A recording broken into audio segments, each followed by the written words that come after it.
Apakah sekarang neraka sudah dihuni oleh manusia, Ustaz? Tidak ada manusia, tentunya manusia kayak kita dari anak Adam tidak ada. Tapi surga sudah ada. Penghuninya sudah ada, bidadari, bidadara sudah ada. Banyak dalil berhubungan dengan masalah itu. Gitu kan? Nabi SAW mengatakan sebelum manusia diciptakan, Allah Subhanahu wa Ta'ala menciptakan surga dan neraka sebelum manusia. Kemudian menyuruh Jibril mendatangi surga. Lihat tuh surga. Jibril AS ke sana. Kasih pendapatmu Jibril, ya Allah, tidak ada hambamu yang dengar saja, bukan lagi lihat, dengar surga, kecuali mereka akan bergegas mengejarnya.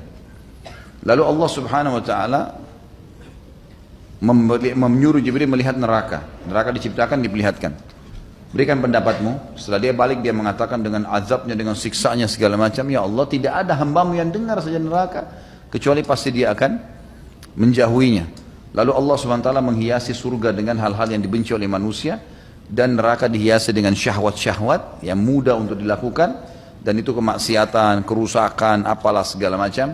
Lalu kata Allah SWT kepada Jibril, lihat kembali. Waktu dilihat kembali dari dua tempat ini, dia mengatakan, ya Allah, tentang surga, saya tidak menyangka ada hambamu yang selamat saya tidak menyangka ada hambamu yang bisa masuk ke dalam surga ini. Karena beratnya hal-hal yang tidak diinginkan. Bangun sholat malam, mengeluarkan harta, bantu orang miskin, suruh bakti dengan orang tua, walaupun orang tua itu jahat, gitu kan. Dan seterusnya, banyak hal. Dan tidak akan mungkin ada hambamu yang selamat dari neraka, karena memang dipenuhi dengan kemaksiatan. Berarti surga dan neraka itu sudah ada. Dan memang surga dan neraka ini ada penghuninya. Ada penghuni dari bidadari, dari bidadara, semuanya sudah ada.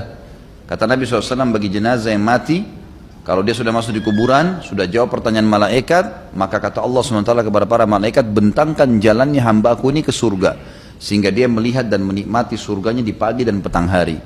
Hadis yang lebih jelas lagi adalah hadis Bukhari yang kata Nabi SAW, tidak ada seorang istri yang menyakiti suaminya di dunia, kecuali istrinya dari bidadari di surga langsung berkata, semoga Allah membinasakanmu, dia sebentar lagi akan meninggalkanmu dan menuju kepada kami, gitu kan. Berarti sudah ada penghuni, gitu kan. Sudah ada penghuni, tapi dari ciptaan Allah. Karena bidadari, bidadara, hurun in dan wildanun mukhalladun ini Allah ciptakan langsung, tidak melalui proses seperti anak Adam. Allahu alam. Itu yang saya tahu.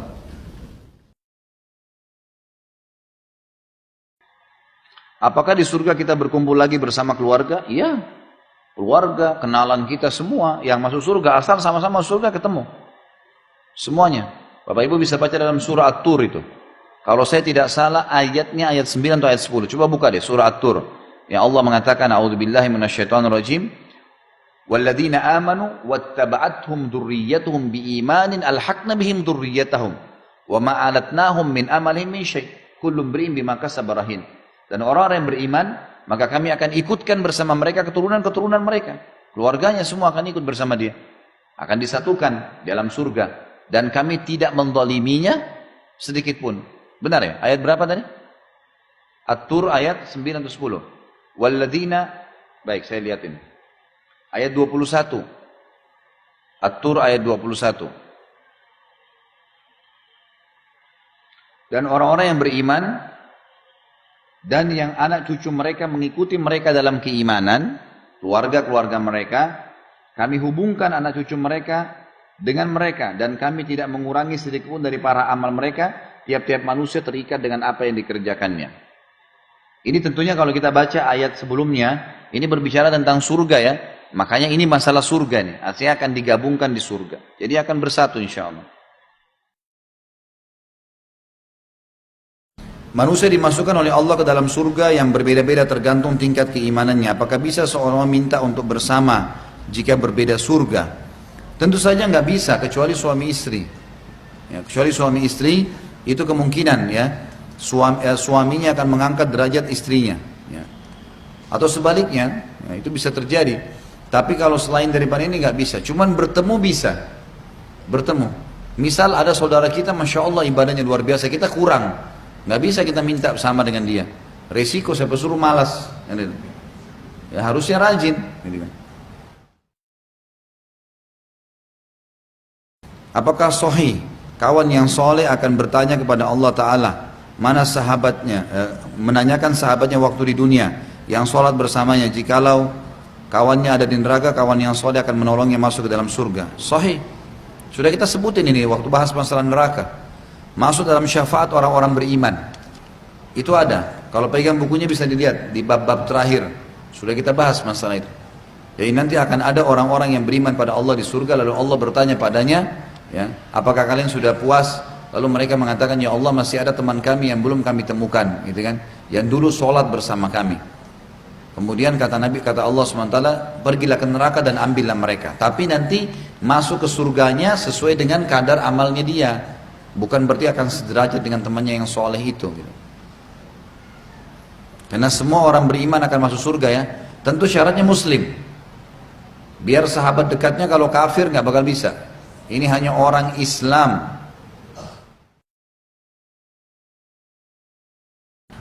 Apakah anak bisa membawa orang tuanya ke surga? Bisa. Apalagi kalau anaknya meninggal sebelum balik.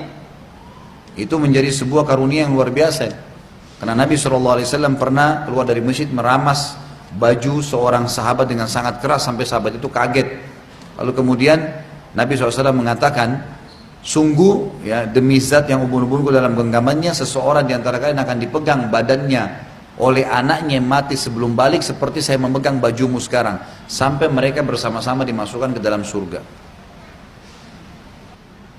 Tapi kalau sudah balik, tergantung amal solehnya, maka hukumnya adalah hukum umumnya kaum muslimin yang bisa memberikan syafaat kepada orang lain. Ana pernah dengar ada tembok pembatas antara surga dan neraka, yaitu tembok Araf. Dan orang yang amal baiknya seimbang dengan amal buruknya sama seimbang, maka mereka akan jadi penghuni tembok Araf. Apakah mereka kekal jadi penghuni tembok Araf itu? Dan apa ada kesempatan jadi penduduk surga? Surah Al-A'raf menjelaskan, Al-A'raf itu tembok yang tinggi maksudnya. Jadi nanti orang-orang yang masih berimbang amalnya ini akan berteduh di situ sampai ditentukan, tentu akan ke surga.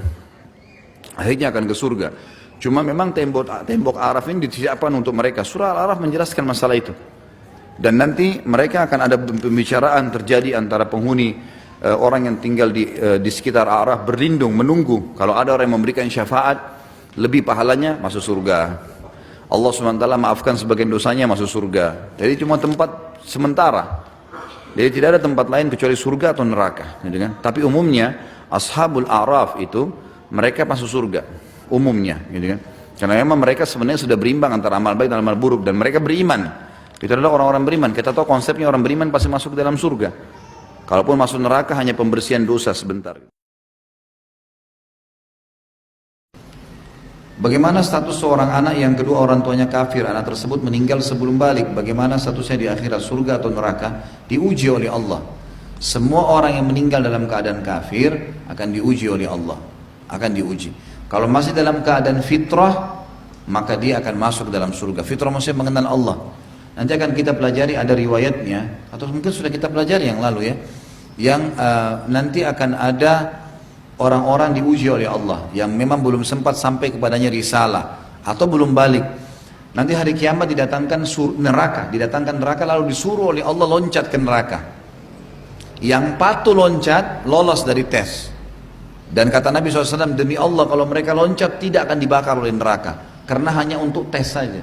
Artinya kalau dia sekarang di akhirat patuh sama Allah, maka di dunia pasti kalau dia juga sampai padanya risalah atau dia balik, dia akan patuh. Yang tidak mau loncat ke neraka karena perintah Allah, maka berarti juga dia tidak akan beriman nantinya.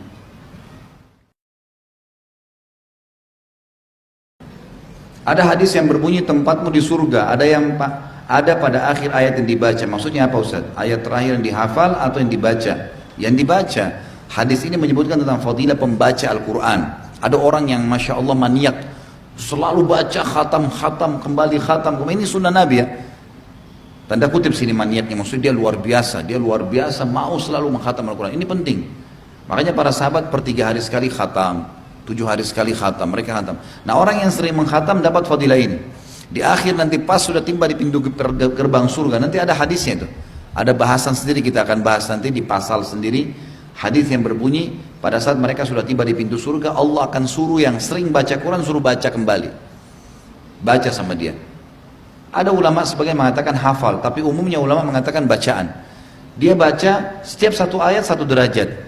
Sampai tiba di surga tertinggi, barulah Allah SWT mengatakan berhentilah, ini tempatmu, ya tempatmu di akhir ayat yang kamu baca. Maksudnya dia terus baca ayat sampai tiba di derajat, karena Allah ingin dia sampai ke derajat tertinggi saja.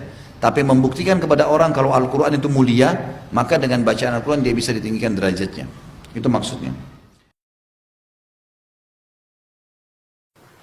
Bisakah penghuni surga pada tingkat yang paling rendah bertemu dengan Rasulullah dan para sahabat? Bisa, nggak ada masalah. Penghuni surga yang paling rendah pun bisa menikmatin bertemu dengan Nabi SAW, bertemu dengan kerabatnya, sama teman-temannya, walaupun tingkatnya berbeda-beda. Nggak ada masalah. Dan di surga nanti teman-teman sekalian, ada orang-orang yang memiliki level di sholatnya tinggi, bagus sholatnya. Maka dia masuk di pintu surga nanti ada pintu khusus, camp istana khusus untuk sholat. Nanti dia dapat tempat-tempat yang terbaik sana. Mungkin puasanya dia rendah, mungkin zakatnya dia beda. Karena memang nanti ada pintu-pintu, jadi ada kayak pintu-pintu gerbang khusus untuk setiap ibadah. Kata Nabi SAW, nanti kalian akan dipanggil dari pintu sholat, yang suka sholat, yang rajin sholat. Dari puasa, dari zakat, dari haji, dipanggil semuanya. Jihad, kata Abu Bakar, ya Rasulullah, ada nggak orang yang dipanggil dari semua pintu itu? Artinya semua ibadahnya ada di situ, dia maksimal. Kata Nabi SAW, ada, dan saya berharap kau termasuk salah satunya. Jadi bisa, maka maksimalkan di semua ibadah teman-teman. Syaitan suka mencari di mana kita lemah. Kalau antum sholat sudah bagus, nanti puasanya yang diganggu, nanti zakatnya diganggu, nanti apa. Jadi kita harus komitmen untuk memperbaiki seluruh jenis ibadah kita. Apakah penghuni surga bisa melihat penghuni neraka maupun sebaliknya? Iya, bisa. Di waktu-waktu tertentu, tidak setiap saat tentunya. Sebagaimana memang orang-orang ahli surga bisa melihat neraka, dalam sebuah hadis disebutkan, sehingga mereka selalu bersyukur dan penghuni neraka bisa melihat penghuni surga. Tapi sepintas mereka melihat, maka mereka makin menyesal dengan perbuatan-perbuatan mereka. Tapi mereka tidak bisa, orang neraka tidak bisa menikmati surga itu. Sebagaimana di antara ayat disebutkan, penghuni neraka nanti akan mengatakan penghuni surga, minta agar diberikan sedikit apa yang Allah berikan kepada kalian. Maka kata penghuni surga, ini haram bagi kalian. Allah nggak bolehkan kami memberikan. Karena ada waktu di mana Allah kasih kesempatan, maka makin menyesallah penghuni-penghuni neraka itu.